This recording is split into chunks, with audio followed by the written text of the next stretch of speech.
Hello Pisces, Sun, Moon, Rising, and Venus signs. Kamusta kayo? Sana kayo nasa mabuti kayong kalagayan. Welcome back po sa Star Tarot. At kung bago kayo dito, welcome din po kayo. Please subscribe, like, share my videos, and leave me a comment kung naka-resonate po kayo. Thank you. Tingnan natin kung ano yung mga messages ni Pisces. We have someone new is coming. Ayan, so this is really beautiful. Kasi merong bagong taong papasok sa buhay mo. Sabi dito, an important new relationship is on the horizon. Open your mind and heart so that happiness can enter your life. Ayan, so baka love life ito, no? For some of you Pisces, yun na napipick up ko dito. This could be a new person, no? A new romantic interest, a new romantic partner. So baka ito yung bagong papasukin ninyo rito, no? Na sitwasyon. So good luck sa iyo and congrats. What else? We have your prayers are being answered. Wow, napakaganda.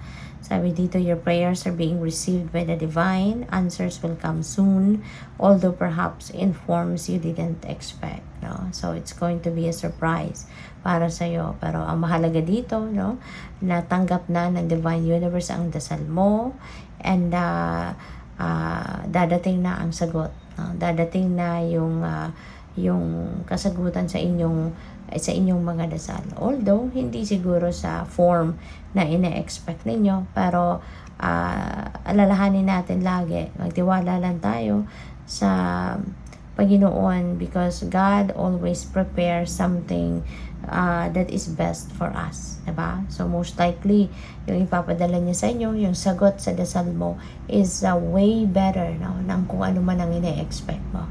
Diba? Kaya ngayon pa lang pagpasalamat ka na. Ngayon pa lang maging grateful ka na at mag-project ka na ng gratitude, no? Sa ngayon para tuloy-tuloy na, no, ang pagdating at pagpasok ng biyayang ito. So what else? We have increased your knowledge. Education brings opportunities. Take a course, pick up a book, or find a mentor to teach you what your soul longs to know. Ayan. So, ang iba siguro sa inyo is going to focus on education. Maaaring ang iba sa inyo is going back to school, mag-aaral, formal schooling, or baka ang iba sa inyo mag-aaral na mag-isa. Diba? O pwedeng self-taught kayo, no? So, kung ano man ang gusto ninyong alamin, you just going to do research as well siguro. Ito, pag-aaralan ninyo mag-isa, or baka meron kayong ka-one-on-one na mentor or teacher, o pwedeng ganun din, no? So whatever that is, no, talagang gusto ninyong matutunan, gusto ninyong madiscover, gusto ninyong alamin, go for it. Seize every moment, every opportunity na meron kayo para makuha ninyo ito, para ma-achieve ninyo ito, no?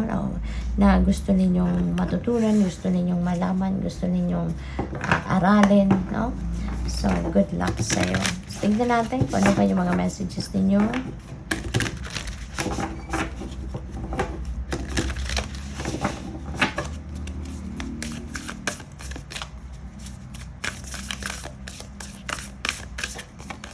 So, we have autumn, release the old and rest. Okay? So, parang ano ito?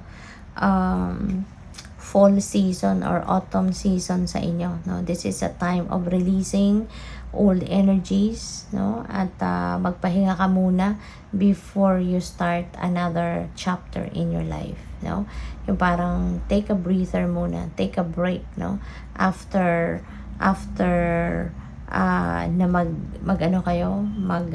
maglinis, kumbaga, mag-declutter ng buhay ninyo, diba? Before you embrace something new in your life, magpahinga din muna kayo, no? Kumbaga, ikalmahin nyo muna ang inyong sarili. Okay? This is time for transformation, no? So, yung transition period, no? Paghandaan din ninyo yan para nang sa gayon, when you step into a new chapter in your life, kumbaga, as in, makakapag-concentrate na kayo, malinaw na ang isip ninyo, as in, clear na, no, sa isip ninyo yung direction na tatahakin ninyo, diba? Rather than, pagkatapos ninyong mag-release, mag-declutter ng buhay ninyo, mag-let go ng kung ano man mga negativity, mga hindi na nakailangan sa buhay ninyo, agad-agad kayong magja-jump into a new chapter sa buhay ninyo. Medyo parang huminga muna din kayo, no? Take take a breather muna. Okay? So, what else? We have trader, exchange energy to create abundance. So, siguro ang iba sa inyo rito is going to be a business person, no?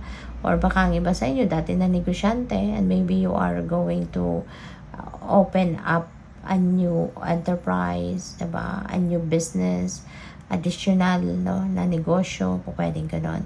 So, pwede rin, no, na dito ang iba sa inyo yung negosyo ninyo could be related to trading, maaaring may travel dito. There's a lot of travel and movement, no, na magaganap. Maaaring requirement yan ng inyong magiging negosyo, something like that. No? So, good luck sa'yo. What else? We have stargazer, set your sights higher. Ayan, kumbaga, look at things at a higher perspective, no? Parang ganon ang sinasabi ng mensaheng ito sa inyo. Diba? So, pwede rin, no, na ang iba sa inyo dito siguro, you're going to start setting intentions. Maybe ang iba sa inyo, you're going to start to aim high. Yung ambition ninyo, maaring mataas, maaring you're setting goals, no, na as in, big goals, no, siguro yung siniset ninyo sa ngayon. So, pwedeng ganun din. No? Maganda rin naman, no, yung mangangarap ka din ng mataas, mangangarap na you're going to dream big, no, kasi mas magpupursige ka, no, mas mapupuwersa mo yung sarili mo to strive harder, to persevere, diba, to work hard para na marating mo, diba, yung pangarap mo, marating mo yung ma-force mo yung sarili mo na mag-exert ng extra effort para makarating ka doon, diba, sa pinnacle of success. So, good luck sa'yo. Thank you for watching. Love and light. Namaste.